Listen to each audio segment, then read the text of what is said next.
اصلاح فقر مقدس مرکز کی انجیل اس کا 10 باب 17 تا 31 آیات تک۔ اور جب وہ نکل کر راہ میں آیا تو ایک شخص اس کی طرف دوڑا آیا اور اس کے آگے گھٹنے ٹیک کر اس سے پوچھا، اے نیک استاد، میں کیا کروں تاکہ ہمیشہ کی زندگی حاصل کروں؟ یسوع نے اس سے کہا، تو مجھے نیک کیوں کہتا ہے؟ کوئی نیک نہیں مگر ایک، یعنی خدا۔ تو احکام سے تو واقف ہے، زنا مت کر، خون مت کر، چوری مت کر، جھوٹی گواہی نہ دے، فریب نہ دے، اپنے باپ اور اپنی ماں کی عزت کر۔ اور اس نے اس سے کہا، اے استاد، ان سب پر میں اپنے لڑکپن ہی سے عمل کرتا آیا ہوں۔ تب یسوع نے اس پر نگاہ کر کے اسے عزیز جانا اور اسے کہا، ایک بات کی تجھ میں کمی ہے، جا اور اپنا سب کچھ بیچ ڈال اور غریبوں کو عطا کر، تو تجھے آسمان پر خزانہ ملے گا، اور آ کر میرے پیچھے ہو لے۔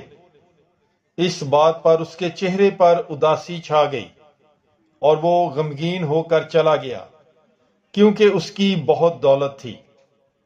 تب یسوع نے نظر دوڑا کر اپنے شاگردوں سے کہا، خدا کی بادشاہی میں دولت مندوں کا داخل ہونا کس قدر دشوار ہے۔ شاگرد اس کی باتوں سے حیران ہوئے۔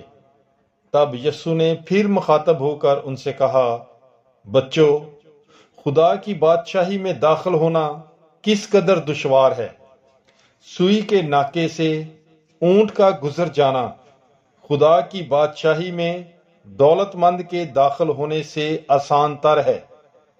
وہ نہایت ہی حیران ہو کر آپس میں کہنے لگے، پھر کون نجات پا سکتا ہے؟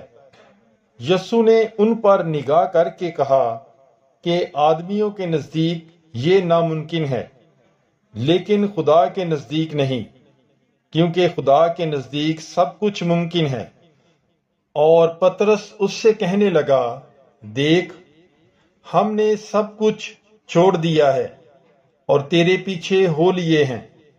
یسوع نے کہا، میں تم سے سچ کہتا ہوں، ایسا کوئی نہیں جس نے گھر یا بھائیوں یا بہنوں یا ماں یا باپ یا بال بچوں یا کھیتوں کو میرے لیے اور انجیل کے لیے چھوڑ دیا ہو، جو اب اسی زمانہ میں 100 گنا نہ پائے گا، گھروں اور بھائیوں اور بہنوں اور ماؤں اور بال بچوں اور کھیتوں کو اذیت کے ساتھ، اور آنے والے زمانہ میں ہمیشہ کی زندگی۔